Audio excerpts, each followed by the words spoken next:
Jangan lupa subscribe YouTube channel Metro TV News dan jangan lupa nyalakan notifikasinya.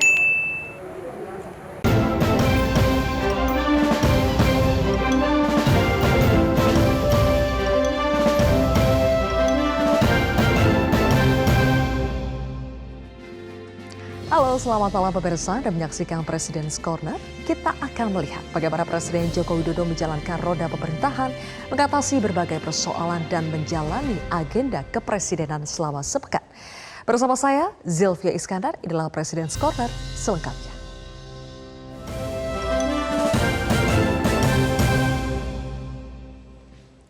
Pemirsa, pekan ini keluarga Presiden Joko Widodo berbahagia menyambut kelahiran cucu kelima. Setelah itu Presiden disibukkan dengan agenda kunjungan ke sejumlah daerah. Berikut informasi agenda Presiden selama sepekan selengkapnya.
Menteri adalah mantan Panglima.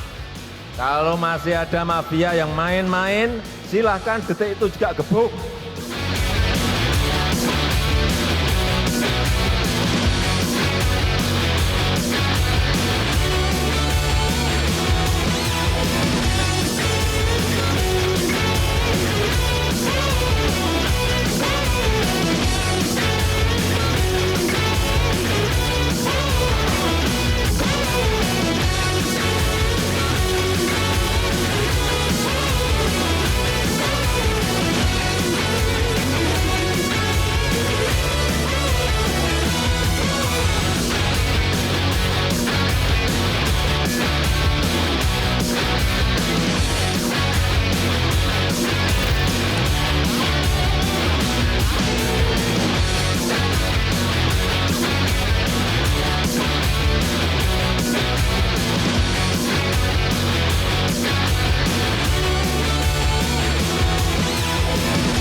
Pada modus baru ini, itu pada tataran penerbitan hak. Jadi kami melakukan tindakan hukum terhadap oknum-oknum kantor pertanahan. Pak Menteri adalah mantan Panglima. Kalau masih ada mafia yang main-main, silahkan detik itu juga gebuk.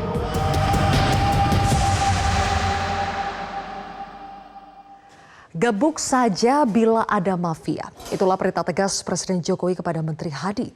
Presiden gerah dengan sepak terjang mafia tanah yang kerap membuat rakyat resah. Senin 18 Juli 2022, Polda Metro Jaya melakukan gelar perkara kasus mafia tanah di ibu kota. Dari 30 orang yang menjadi tersangka, 13 diantaranya merupakan pegawai kantor Badan Pertanahan Nasional. Menurut polisi, belasan oknum BPN ini secara aktif bekerja sama menerbitkan sertifikat asli, namun berdasarkan data palsu. Pada modus baru ini, itu pada tataran penerbitan hak.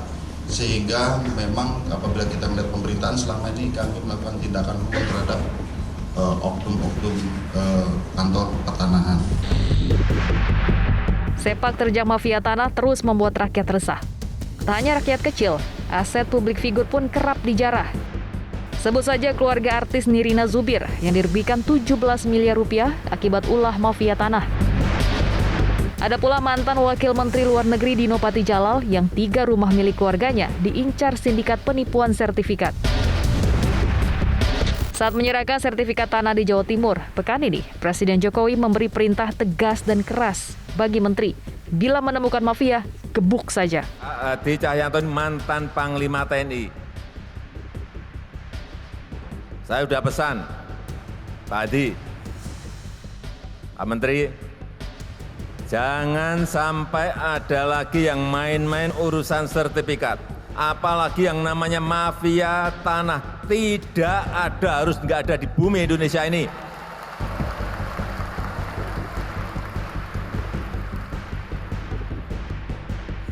Pak Menteri adalah mantan Panglima. Kalau masih ada mafia yang main-main, silahkan detik itu juga gebuk. Tak salah bila Presiden Jokowi memperhitungkan pengalaman Hadi sebagai Panglima TNI. Saat melantik Hadi Cahyanto sebagai Menteri Juni lalu, Presiden menegaskan salah satu prioritas kerja Hadi adalah menyelesaikan sengketa lahan. Urusan yang berkaitan dengan sengketa tanah, sengketa lahan harus sebanyak-banyaknya bisa diselesaikan. Demi Allah, saya bersumpah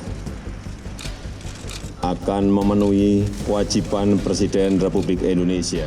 Pembenahan kinerja Badan Pertanahan Nasional merupakan salah satu prioritas kerja Presiden Jokowi.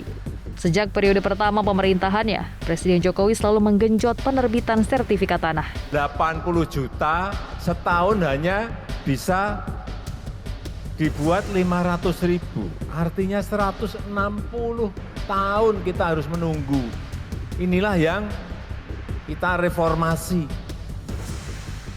Saat itu 2016 saya minta buat 5 juta setahun. Saya tunggu, coba bisa enggak 5 juta? Ternyata bisa. 5 juta bisa. Saya naikkan lagi 7 juta. Ternyata juga selesai. Naikkan lagi 9 juta. Ternyata juga bisa. Pemirsa, harga minyak dunia yang terus melonjak membuat subsidi BBM kian membengkak. Agar anggaran negara tak digerogoti, pemerintah bahas pengurangan subsidi. Rakyat tengah menanti apa keputusan Presiden Jokowi. Selengkapnya sesaat lagi.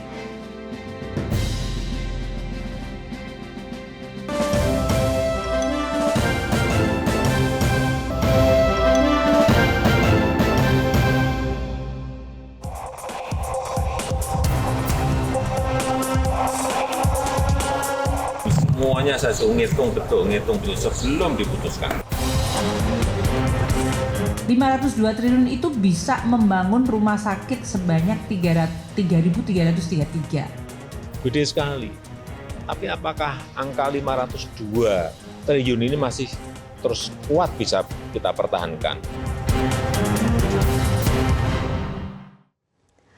Presiden Jokowi terus berupaya mempertahankan subsidi energi. Namun konsumsi yang tak terkendali membuat kuota BBM bersubsidi tak lagi mencukupi. Agar harga tak dinaikkan, pemerintah butuh tambahan anggaran. Memangkas subsidi bakal memicu inflasi. Namun bila subsidi terus digelontorkan, kesehatan anggaran yang jadi taruhan.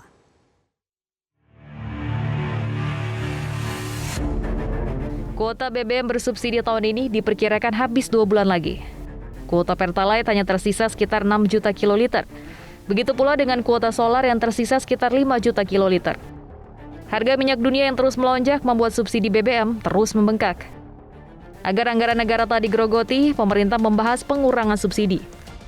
Sejumlah menteri telah memberi sinyal kenaikan harga BBM bersubsidi. Tetap menjaga APBN kita sebagai shock absorber, artinya subsidi itu nggak akan dicabut. Tapi penyesuaian mungkin perlu untuk dipertimbangkan di dalam kerangka untuk tadi memperbaiki dari manfaat distribusi bagi masyarakat.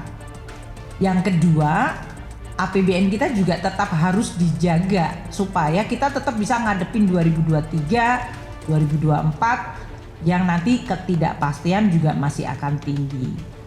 Yang ketiga, ya semuanya gotong royong. Menentukan harga BBM bersubsidi bukan persoalan sederhana. Dampak kenaikan harga dapat menjalar kemana-mana, memicu inflasi dan menekan pertumbuhan ekonomi diantaranya. Ini menyangkut hajat hidup orang banyak. Jadi semuanya harus diputuskan secara hati-hati. Dikalkulasi dampaknya, jangan sampai dampaknya menurunkan daya beli rakyat, menurunkan konsumsi rumah tangga, kemudian juga nanti yang harus dihitung juga menaikkan inflasi yang tinggi, kemudian bisa menurunkan pertumbuhan ekonomi. Semuanya saya ngitung betul sebelum diputuskan. Ya. Wacana kenaikan harga BBM bersubsidi telah mendapat lampu hijau DPR. Dalam rapat kerja Komisi 7 dengan Menteri SDM pekan ini, DPR mengakui lonjakan konsumsi BBM adalah kewajaran saat pemulihan ekonomi pasca pandemi. Karena itu DPR mengusulkan pengurangan subsidi untuk menyehatkan anggaran. DPR juga mengusulkan pengetatan distribusi BBM bersubsidi. Kita tidak makan bapak pingsan, kita makan ibu lenger-lenger. Nah inilah keadaan kita hari ini. Pak Ketua makin mantap aja saya lihat. Nah inilah sampai kita, mengulas ekonomi makro, mantap. Kita kan terus piye kata Pak. Jadi subsidi tetap dilakukan, tetap harus ada. Kenaikan itu bukan berarti menghapus subsidi, ingat. Kenaikan kurang lebih 30% saja, eksplisit Nasdem. Nah, saya setuju tuh kata-katanya Pak Ketua itu, instruksi. Harga 10.000. Nah, itu saja. Lantas saya setuju pada sektor-sektor lain yang harus disubsidi dengan ketat adalah kenaikan harga BBM bukan berarti mencabut subsidi. Nah, ini Maman ini ya. Ya inilah yang kita kemukakan gitu. Subsidi tetap ada, tetapi kalau mantap Pak Ketua. Per liter itu berarti masih subsidi juga. Karena Pertalite harga keekonomiannya adalah 17.000 kan begitu. Nah itulah. Setuju. Itu kurang lebih naik 30%. Menurut pemerintah, agar harga BBM bersubsidi tak berubah, butuh tambahan dana 195 triliun rupiah. Padahal, bila dana subsidi dan kompensasi energi dialihkan untuk pembangunan, hasilnya lebih dirasakan masyarakat. Kalau kita punya uang 502 triliun itu kira-kira bisa dapat apa saja kalau di dalam APBN kita. 502 triliun itu bisa membangun rumah sakit sebanyak 3.333. Kalau Menteri Kesehatan sekarang minta anggaran supaya kita bisa membangun rumah sakit sampai ke seluruh pelosok. Ini rumah sakit kelas menengah ya. Kita bisa membangun 3.333. Atau sekolah dasar, kalau kita banyak, masih ada beberapa sekolah dasar yang tidak ada, itu akan ada 2.207.886 sekolah dasar yang kita bisa bangun dengan dana 502 triliun tadi. Atau kalau kita bikin ruas tol, itu ada 3.500 kilometer. Mungkin kita bisa nyelesain semua tol di Sumatera sih menurut saya, bahkan lewat. Gitu ya karena yang kemarin kan masih ada yang belum tersambung. Atau kalau kita concern mengenai kesehatan, ini 41.666 puskesmas. Masalah beratnya beban subsidi BBM dan upaya menjaga kesehatan anggaran negara juga disampaikan Presiden saat bertemu para kepala lembaga negara pekan lalu. Gede sekali. Tapi apakah angka 502 triliun ini masih terus kuat bisa kita pertahankan? Ya kalau bisa ya alhamdulillah baik. Artinya rakyat tidak terbebani. Tapi kalau memang APBN tidak kuat gimana? Ya kan? Kan negara lain sudah harga BBM-nya sudah 17.000, 18.000, udah naik 2 kali lipat semuanya. Ya memang harga keekonomiannya seperti itu. Jadi tadi kami menyampaikan kepada beliau-beliau mengenai fakta-fakta itu, angka-angka itu. Kalau kita masih ada income negara dari komoditi, dari komoditas itu masih baik ya, kita jalani. Tapi kalau enggak, Pemirsa, jangan gunakan sertifikat tanah sebagai agunan untuk kredit konsumtif. Itulah salah satu pesan Presiden Jokowi pekan ini.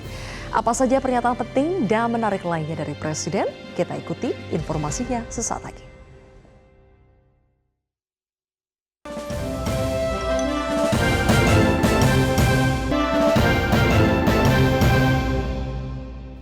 Pemirsa, saat membagikan sertifikat tanah di Jawa Timur pekan ini, Presiden Jokowi memerintahkan Kementerian ATR BPN terus meningkatkan kinerja. Presiden menargetkan BPN menerbitkan lebih dari 9 juta sertifikat setiap tahun. sudah urusan tanah itu bisa ngeri, bisa sampai bunuh-bunuhan, karena urusannya urusan yang sangat prinsipil. Oleh sebab itu, sekali lagi saya sudah perintahkan ke Menteri BPN agar ini terus dipercepat, supaya seluruh masyarakat pegang bukti hak kepemilikan tanah, yaitu sertifikat. Kalau sudah pegang ini, tolong nanti difotokopi, disimpan di tempat yang berbeda. Jadi kalau hilang, ngurusnya lebih mudah karena sudah difotokopi. Disimpan di tempat yang aman, ini yang asli. Yeah. Dalam acara yang sama, Presiden Jokowi juga meminta warga berhati-hati bila menggunakan sertifikat sebagai agunan kredit modal usaha. Presiden berpesan kredit jangan digunakan secara konsumtif. Kemudian yang kedua, kalau ini mau disekolahkan juga silahkan.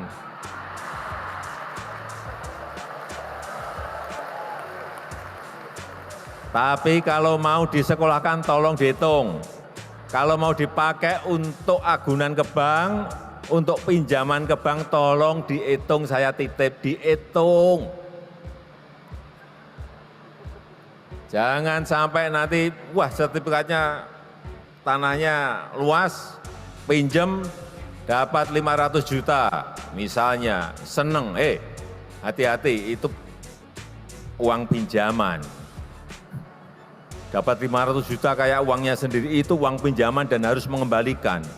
Apalagi jangan sampai saya titip, kalau pinjam di bank dapat 500 juta, yang separuhnya untuk beli mobil baru. Hati-hati. Dapat 50 juta, yang 20 juta untuk beli sepeda motor baru, hati-hati. Ini mulai petaka dimulai di situ. Pekan ini pemirsa, Presiden Jokowi juga meninjau renovasi TMII. Presiden meminta tiket masuk TMII tetap terjangkau pasca renovasi. Sejak dibangun tahun 1975-an belum pernah dilakukan renovasi secara besar-besaran. Ini kita lakukan renovasi besar-besaran yang menghabiskan anggaran 1,1 triliun, dan kita harapkan setelah direnovasi ini menjadi sebuah taman mini Indonesia Indah. TMII ini menjadi tujuan wisata masyarakat dan juga turis mancanegara. Karena saya tidak pesen juga tarifnya jangan mahal-mahal. Sementara salah satu agenda Wakil Presiden Kiai Haji Ma'ruf Amin pekan ini adalah menghadiri Seminar Nasional Ikatan Sarjana Ekonomi Indonesia. Wapres menyatakan pemanfaatan sumber daya ekonomi harus memperhatikan keadilan bagi masyarakat. Upaya mengejar pertumbuhan ekonomi harus dibarengi dengan ikhtiar mewujudkan pemerataan pembangunan, infrastruktur ekonomi, pendidikan, kesehatan, dan teknologi mesti hadir sampai ke pelosok negeri. Pertumbuhan ekonomi harus menyentuh semua lapisan, bukan hanya dinikmati oleh segelintir orang. Keadilan ekonomi merupakan mandat yang diwariskan oleh para pendiri bangsa, seperti yang termaktub dalam Pancasila dan Undang-Undang Dasar 1945.